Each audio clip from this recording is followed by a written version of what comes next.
Assalamualaikum qadirlik savaqdaşlar, Farabi Tor dershanasiga hoş geldinglar.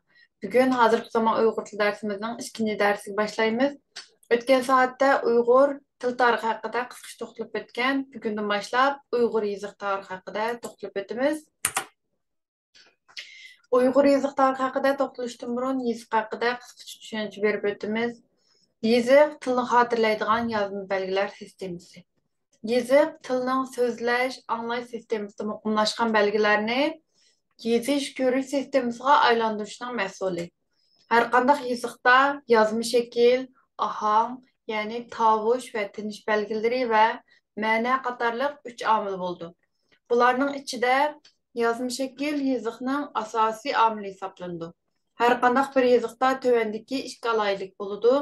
Birinchi ma'lum tildagi barliq morfema va so'zlarni xotirlaydigan yozma belge, ya'ni xat yoki harf bo'ladi.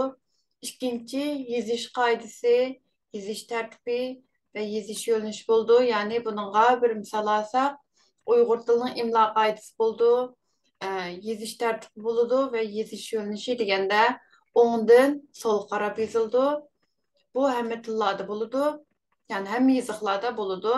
Til bilan yoziqning munosabatini qaraganda til birlamchi, yoziq ikkilamchidir. Ya'ni til yoziqdan burun paydo bo'lgan. Bu sababdan dunyoda yoziq yo'q, til mavjud, ammo tilga aylanmagan yoziq mavjud emas. Endi bir jihatdan olganda dunyoda yoziq yo'q, tillar bor.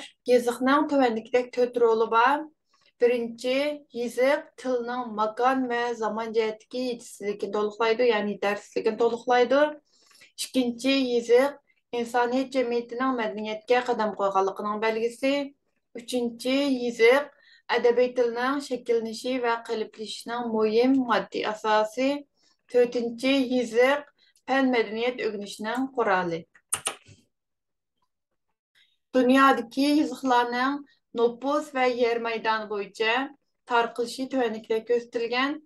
Nopus bo'yicha latin yoziqi, xitoy yoziqi, shular dunyoda eng ko'p kishi tarafidan qo'llanilgan yoziqlar. Yer maydoni bo'yicha olganda latin yoziqi eng keng rayonlarda qo'llanilgan yoziq hisoblanadi. Endi yoziq tarixiga kelsak, 10 ming yillar burun insonlar sopol yoki boshqa buyumlarga ba'zi belgilarni o'ygan yoki suzgan. Yana ba'zi insonlar qiyat toshlarga har xil qiyofat insonlarni, qushlarni, hayvonlarni va narsalarni suzgan. Ammo bularda so'z jumlalar ifodalanmagan bo'lg'achqa, yoziq deb qarash biroz qiyin. Yoziq tarixini olib aytganda, yoziq nihoyat uzoq bir tarixiy jarayonning mas'uli. Yoziq ijod qilinishdan ilgari kishilar don sanash, yip chigish, yog'ochga belgi selish va rasm chizish qatorliqlar bilan ish vaqalarini xotirlagan. Yoziq ana shu usullarning taraqqiyot natijasida rasm bilan ish vaqalarini xotirlashdan taraqqiy qilgan. Yoziq tarixini tuvandagidek 3 davrga ayirib chiqish mumkin. Birinchi, ibtidoiy yoziq davri, ya'ni rasmlik yoziq, oyma belgiler, resimlik yoziq kirdi ve qiyataş resimleri. İkinci, klassik yoziq devri, yani bununla Sumerlarning mix yoziqi, Misrliklarning muqaddas yoziqi, Chig'noq tog' yoziqi, Maya yoziqi ve Yezo yoziqi qatorliqlar kirdi. Üçüncü, ilipalik yoziq devri, milodidan burunqi 1700 yillardan keyingi yoziq, ilipalik yoziqlar kirdi. Bu yoziqning tarqalish sxemasi bo'lib, asosliqi yoziqning klassik davridan e'tiboran bu yerda sxemasi ko'rsatilgan. Uyg'ur hozirgi zamon yoziqimiz arab ilifbasidan taraqqiy qilib, hozirgi holatiga kelgan. Bundan burunqi Uyg'urlarning qo'llangan yoziqlaridan qadimgi Uyg'ur yoziqi, qadimgi Uyg'ur yoziqini Mo'ng'ullar o'zlari qaytadan isloh qilgandan keyin Mo'ng'ul yoziqini ijod qilgan va Manjular Mo'ng'ullarning yoziqidan Manju yoziqini ijod qilgan va Shivalarmi qadimgi Uyg'ur yoziqiga asosan o'z yoziqini ijod qilgan. Bu shaklda davomlashadi. Endi Uyg'ur yoziq tarixiga kelsak, Uyg'urlar turli tarixiy, diniy va siyosiy sabablardan turli yoziqlarni qo'llangan.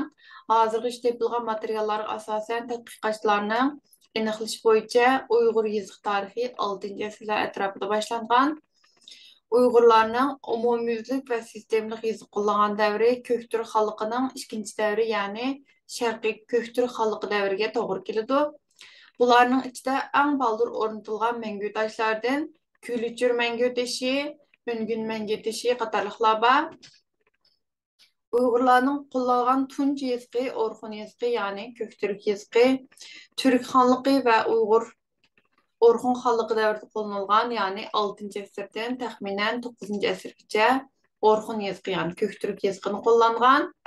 Mongoliyaning Orxun daryosi va Sibiriyadagi Yenisey daryosi bo'ylaridan topilg'achqa Orxun yazıqı degan nom bilan Köktürk xanlığı va Orxun Uyg'ur qag'aligi davrida qo'llanilganligi uchun Köktürk yazıqı yoki Orxun yazıqı degan nom bilan İslamiyet'ten burun qo'llanilganligi uchun İslamiyet'ten avvalgi yazıq degan nomlar bilan atalib kelgan.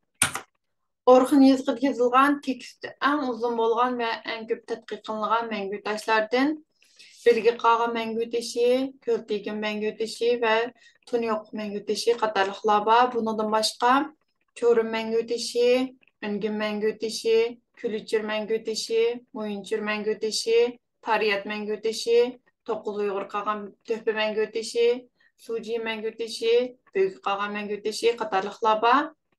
Orxun yazıqida oyulgan mangu taşlardan başqa 106 betlik mükemmel bir pal kitabı, yani eriq bitik və Miran xarablarından topilgan hərbi hüccətlər bor. Onundan sırt Turpandan yana bir qism qo'l yozma və oyma yodgorliklar topilgan. Bular, yani Orxun yazıqida yozilgan asarlar mazmuniga asosan tövəndikidek türlərə ayrıldı. Birinci, tarix tezkiri xarakterdikiler. İkinci, qabr taşları. Üçüncü, xiyallarga yozilgan yazmalar. Dördüncü, diniy mazmundagilar. Beşinci, hükümet xatirlari. Altıncı, kundalik turmush bo'yimlaridagi yozuqlar. Bu yer ko'rsatilgani Bilgi Qağa mangu tashi va Ko'ltekin mangu tashi bo'lib, bular asosliqi qabr tashlari. Bu Orxun yazıqının ilifbasi bo'lib, Orxun yazıqı odatda o'ngdan so'lga yozildi. So'zlar bir-biridan qo'shchik orqali ayriladi. Ve Orxun yazıqida 4 so'zliq tovush bor. 4 so'zliq tovush orqali bizning hozirgi zamon Uyg'ur tilida qo'llanayotgan 8 so'zliq tovushimiz ifodalangan. Qolganlari uzuk tovushlar va ba'zi tinish belgilari. Bu yerde Ko'ltekin mangu tashining janub yuzini olgan ikki o'rnak berildi, ya'ni 5 ve 6 qurlar. Bularni o'qib baqsaq bo'ladi. Birinchisini o'qib baqayli. Yani 5 qur. Altın, kömüş, eşkiti, Xitay, bonsuz, ança berüş, tabgaç, budun, sıvı, suçuq, ağısı, yemşak, ermiş, suçuq, sıvın, yemşak, ağın, arıp, Irak, budunun, ança, yagutur, ermiş, yagru, Tokta, kasre, anın bilik, anta, öyür, ermiş. Yani bu bir yerde yazılgan Orxun yazıqının transkripsiyası, bunun tercümesi bir yerde Türkçe belirgen, biz bunu Uygurca tercüme etmemiz. Çinliler, yani bir yerdeki tavgaçlar, Çinliler, yani Xitaylarını gösterdi. Xitaylar altını, kömüşünü, ipeklerini eşqandaq bir meselsiz, yani şundaqla başqalarına berdi. Xitaylar, yani Xitay xalqının sözleri tatlı, ipekleri yumuşakmış. Tatlı söz bilen, yumuşak ipekler bilen aldap, Irak'taki xalqını şu şekilde özü bilen yakınlaştırdı. Yakınlaşkandan keyin ananınkin özünün eskiliklerini kılıdı. 6. burada şundaq deyilipdi, yani transkripsiyasida. Edgü bilgen kişik, edgü alıp kişik, yoritmaz ermiş bir kişi, yanılsar uğuşi bodun, büşkine tegi, kıdmaz ermiş, süçik, savuna, yemşak, ağzına, artırıp, öküş, Türk bodun, öltün, Türk bodun, özken, beriye, çuğayiş, tügültün, yani 7. kurda kınayın, teser, bu şekilde transkripsiyonu verilipti. Bunun tercümesini şuna kısak buludu. Bilimlik ve cesur insanlarını ilgilenmezmiş, yani sığdırmazmış. Bir kişi suç işlerse, yani hatalık ötküzüp kalsa, yani cinayet ötküzüp kalsa, bütün kavmini, halkını, akrabalarını varıncaya kadar öldürmezlermiş. Yani büşküne tegi kıdmaz ermiş, büşkteki balsıgıca öldürmezmiş. Tatıq sözlərə və yumşaq ipəklərə aldanıb Türk halkının bir kısmı, yani bir çoğunuz öldünüz. Nurgununla öldünla Türk halkı çoxum ölüsülər depdi. Bu şekilde tercüme kılsak buludu. Yani Költekin Mengü deşi 700. yıllarda yazılgan. Şu vaxtla bizden ecdadlarımız Xitaylarning qandaqligini bilib bo'lgan. Endi ikkinchi yezıq bo'lgan, ya'ni Uyg'urlarning qo'llangan ikkinchi yezıq bo'lgan qadimgi Uyg'ur yeziqiga keldik. İlim sohasida qadimgi Uyg'ur yeziqi deb atalib kelayotgan bu yeziq 8 asrdan 15 asrgacha Uyg'ur va boshqa turkiy qavmlar tarafidan o'rtaq qo'llanilgan. Bu yeziq o'z davriga nisbatan nihoyat ilg'or yeziq bo'lib, ta'siri zo'r edi. 10-12 asrlarda Qitanlar qadimgi Uyg'ur yeziqini asos qilib, o'z yeziqini shakllantirgan. 16 asırgacha kelganda Manjular Moğollar orqali bu yeziqni qabul qilgan. Ya'ni 16 asrdan burun, ya'ni Moğol ishg'oli mezgilida qadimgi Uyg'ur yeziqidan Moğol yeziqini ijod qilgan.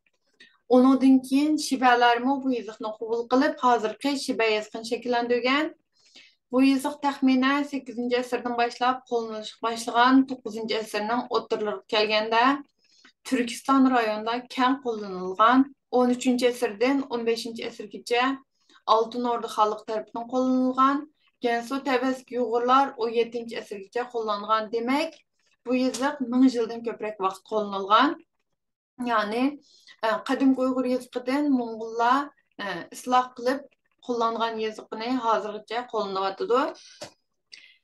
Bu yerda ko'rsatilgani Mahmud Qashqarlining Türk Tillar Divaniga kirgizgan qadimgi Uyg'ur yeziqining ilibasi. Qadimgi Uyg'ur yeziqida tövəndikidək əsərlər yazılgan. Birinci dini məzmundakı əsərlər, dini məzmundakı əsərlərə Budda dini, İslam dini, Mani dini və Nestorian diniga aid bo'lgan əsərlər yazılgan. Bunun Budda diniga aid bo'lganlardan Altın Yarıq, 8 Yükmek, Maytri Simit, Çiktigin hikoyasi, Çaşdan İlibə qatarlıqlar var. İslam diniga aid bo'lgan əsərlərdən Gülistan tərcümesi, Siracul Qulub, Raatul Qulub, Məsələ kitabı, Bəxtiyarnamə, Tezkiratul Evliya, Mirajnamə, Qutat Xubilikning Vina nusxası, Etibatul Haqaiq, Mani diniga aid bo'lganlardan Mədiyyə şeirləri var. Nestorian diniga aid bo'lgan əsərdən Sinit Georgining Ölümü, ikkinchi Мәңгү taşlar və Yetnamələr, bununla Ulanxan Мәңгү taşı və Ediq Qoçu qağalarının töhbə taşı qatarlıqlar var. Üçüncü lüğətlər Küsənçə Uyğurca, Sanskritcə, Uyğurca siliştirim lüğətlər və Ediq Məhkəməsi sözlüyü qatarlıqlar var. Dördüncü ədəbi əsərlər, bir qism ədəbi parçalar və şeirlər var. Beşinci tibabəçilikə aid əsərlər, Siddiq Harta tibabəçilikə aid əsər hesablandı. Altıncı kalendarçılıq və astronomiya ilmiga aid hüccətlər. Yedinci astrologiya, yəni falçılığa aid əsərlər. 8-ci ictimai iqtisadi vəsiqələr. Qadimki Uyğur yazıqıda yazılған əsərlər hesablanıdı. Qadimki Uyğur yazıqının ilibhəsi gəlsək, Qadimki Uyğur yazıqıda cəmi 22 hərf var. Qadimki Uyğur yazıqının nom nusxa, tüz nusxa, irmaş nusxa və basım nusxadan ibarət 4 xil nusxası var. Qadimki Uyğur yazıqı yuqoridan tövəngə və oңdan solğa yazıldı. Bu yerdə iki örnek göstərilgan. Bu yerdə oңdan solğa yazılgan Qadimki Uyğur yazıqıda yazılgan bir hüccət və yuqoridan tövəngə yazılgan Qadimki Uyğur yazıqıdakı Oğuznamədən bir parça verilgan. Bu yerdə göstərilgəni Qadimki Uyğur yazıqının ilibhəsi olub, cəmi 22 hərf var. Bu yerdə bolsa Qadimki Uyğur yazıqının hər xil şəkillərdən Altın Yarıqqa aid bo'lgan bir parça verilgan, ya'ni yuqoridan tövəngə yazılgan bir parça verilgan. Uyg'urlar, ya'ni Orxon yazıqı və Qadimki Uyğur yazıqıdan keyin Şularni qo'llangan, ya'ni So'g'd yezigi, Mani yezigi, Brahma yezigi, Nestorian yezigi, yani Suriye yezigi, Tübüt yezigi ve Paspa yezigi qatarlıqlar. Ama bu yeziklarni ancha ko'p qo'llanganligi uchun bularga oid bo'lgan asarlar intayin osonda, ya'ni bularni intayin qisqa bir vaqt qo'llangan. Bu yerda ko'rayotganimiz Uyg'urlarning So'g'd ilifbasi, bu Mani yezigining ilifbasi, bu Kusan Kingit yezigi ilifbasi, ya'ni Brahma ilifbasi. Bu yerda ko'rayotganimiz Suriye yezigining ilifbasi, bu Tübüt yezigining ilifbasi ve en ahirda ko'rganimiz bu Paspa ilifbasi. Bu saatlik dersimizde Orhun yazgı ve Kadim Uygur yazgını görüp çıktık. Bunun keyinki derslerimizde Hakan yazgı, yani Karhanla yazgı, Çağatayca ve hazırkı zaman Uygur dilini görüp çıkımız. Ondaqda bu saatlik dersimizin ahırda, yani ötken saatlik oxşaşlar bu ders münasebetlik bolğan iki sualını sizlerge sorap bakmakçı. Birinci, yazıq bilen tilinin farkı nima? İkinci, Kadim Uygur yazgı davrida Uygurlar qaysi dinlarga etiqad qilgan? Bu savollarning javobini YouTube videomuzun astidagi baho qismiga yoki Instagram hesabımızın DM qismiga yozib qo'ysanlar bo'ldi. Undaqda keyingi soatlik darsimizda ko'rishaylik. Xayr xo'sh.